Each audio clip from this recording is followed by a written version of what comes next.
So what is global citizenship? Global citizenship can be defined as the recognition that we are all part of the larger world community, transcending national borders and cultural differences.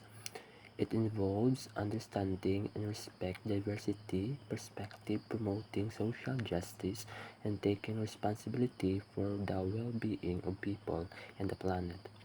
A global citizen actively engaged in addressing global issues such as poverty, inequality, and climate change, and works toward creating a more equitable and sustainable world for everyone.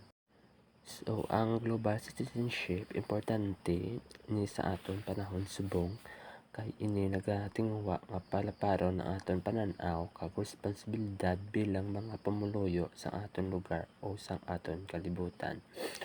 Ang pagiging isa ka global citizen nagakahulugan kita tanan kabahin sang isa ka mas dako nga komunidad nga wala ginapunggan sa mga nasyonal nga border.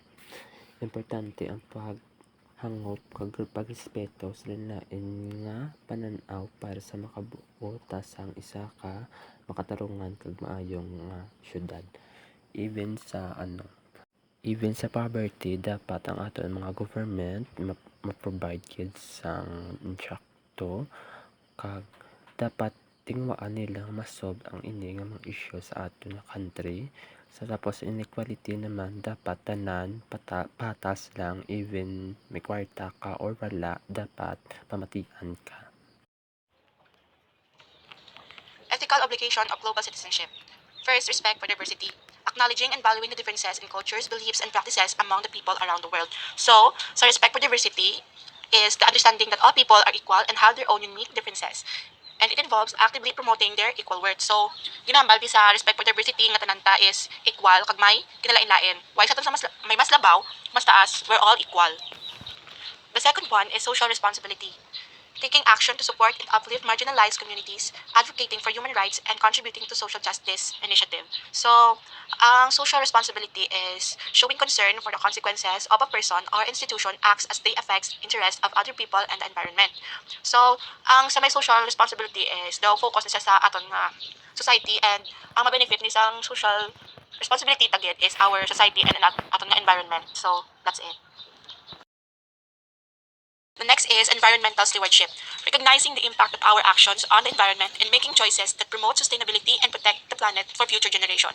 So, environmental stewardship is ang aton nga mga giyo is ginalantaw naton kung ano ang impact sa aton environment, because kabalo naman kung musubo nga ang aton environment has big gid nga problem kag climate change na ta. So dapat protektahan ang aton nga environment kag there is environmental stewardship ginapakita nga dapat ilantawan nato ng aton nga mga actions kag ang mga ginahimo ta kung anong mga epekto sa mga ini sa aton nga nga environment.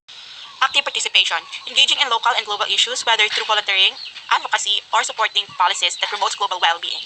So, sa active participation is payos namin mga activities sa inyong mga barangay or sa inyong community ga interact para sang ang promote kamo sang inyong common good para sa inyong community.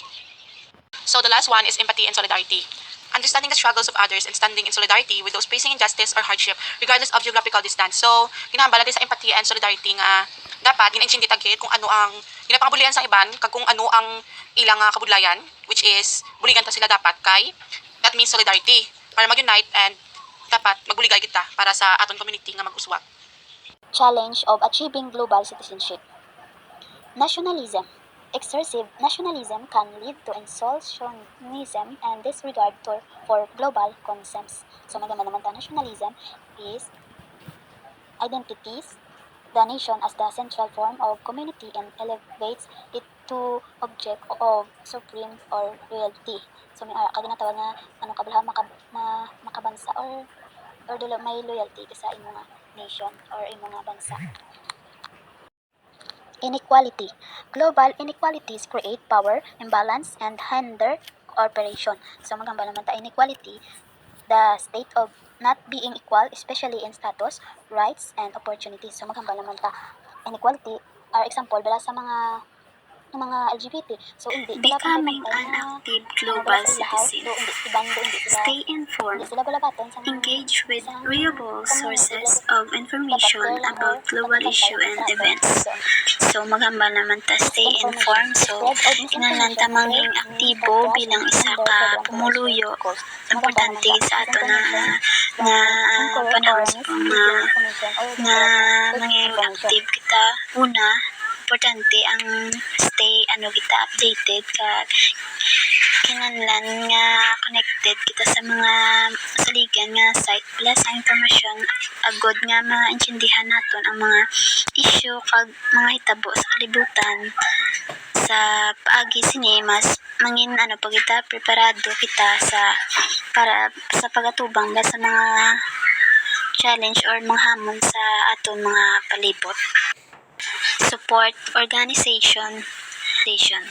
Contribute to organization working to address global challenge. So magamba naman ta support organization is kinahanglan ta suportahan ang mga organisasyon bala sa atong gobyerno para bala sa aton community kag para makabulig kag mabuligan ang mga taho nga gakinahanglan sang bulig. So kinahanglan ta gid nga suportahan ang mga organisasyon.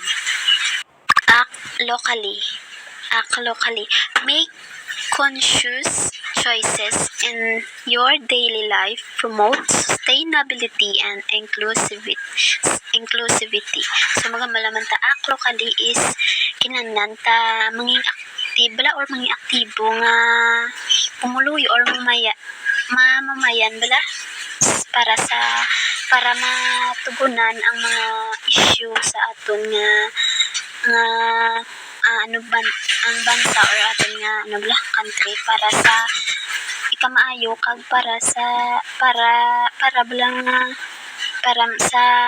pantay-pantay nga pagbabagos kag para mapaunlad ang aton bilang country amon siya. So we conclude that global citizenship is about being aware of our interconnectedness and active working towards a better world for all. It emphasizes ethical responsibility that encourage individuals to contribute positively to society and to the environment. So ang global citizenship isa ka konsepto nga kapakita nga kita tanan konektado kag kinahanglan mag-work together para sa mas maayo nga kalibutan para sa tanan.